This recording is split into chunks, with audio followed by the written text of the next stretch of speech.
प्रयागराज में अविमुक्तेश्वरानंद और माघ मेला प्रशासन के बीच टकराव और तेज हो गया है। प्रशासन ने 48 घंटे के भीतर दूसरा नोटिस भेज दिया है। इस नोटिस में पूछा गया है कि मौनी अमावस्या के दिन बैरियर क्यों तोड़ा गया और भीड़ के बीच जबरन बग्घी क्यों घुसाई गई। प्रशासन ने साफ चेतावनी दी है कि अगर 24 घंटे में संतोषजनक जवाब नहीं मिला तो अविमुक्तेश्वरानंद को माघ मेले से हमेशा के लिए बैन किया जा सकता है और उनकी संस्था को दी गई जमीन और सुविधाएं भी वापस ली जा सकती हैं। अब जानिए अविमुक्तेश्वरानंद का जवाब क्या है। अविमुक्तेश्वरानंद के मीडिया प्रभारी शैलेश योगीराज का कहना है कि प्रशासन ने बुधवार शाम 7 बजे नोटिस चस्पा किया, जिस पर पुरानी तारीख यानी 18 जनवरी लिखी हुई थी। इसके जवाब में अविमुक्तेश्वरानंद ने गुरुवार सुबह 8 बजे 3 पन्नों में जवाब मेला कार्यालय को भिजवा दिया था।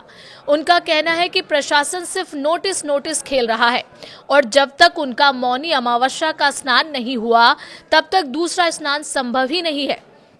अब समझिए पूरा विवाद क्या है। मामला 18 जनवरी मौनी अमावस्या क्या है। उस दिन अविमुक्तेश्वरानंद पालकी में बैठकर स्नान के लिए जा रहे थे।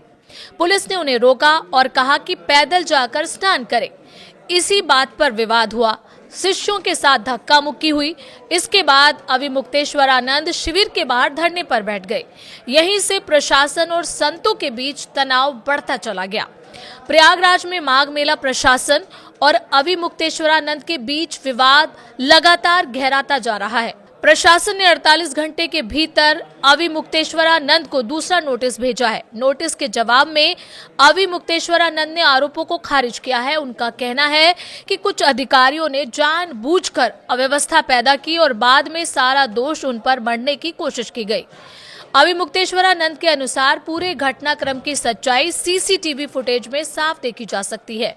उन्होंने ये भी साफ किया कि उनके पास कोई बग्गी नहीं थी और वो पालकी में बैठकर संगम स्नान के लिए जा रहे थे। प्रशासन ने दूसरे सवाल में अविमुक्तेश्वरानंद द्वारा खुद को शंकराचार्य बताने और मेले में इससे जुड़े बोर्ड लगाए जाने पर आपत्ति जताई। प्रशासन का कहना है कि शंकराचार्य पद को लेकर मामला सुप्रीम कोर्ट में लंबित है और ऐसे में किसी को भी खुद को शंकराचार्य घोषित करने की अनुमति नहीं है। इस पर अविमुक्तेश्वरानंद ने कहा कि इस विषय पर प्रशासनिक अधिकारियों की टिप्पणी नहीं करनी चाहिए।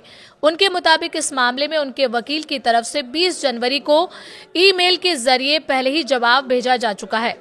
इससे पहले प्रयागराज में माघ मेला प्रशासन ने अविमुक्तेश्वरानंद को पहला नोटिस जारी किया था, जिसमें शासन का कहना है कि ज्योतिष पीठ में शंकराचार्य पद को लेकर मामला अभी सुप्रीम कोर्ट में लंबित है। कोर्ट के आदेश के मुताबिक अंतिम फैसला आने तक किसी भी व्यक्ति को शंकराचार्य घोषित नहीं किया जा सकता।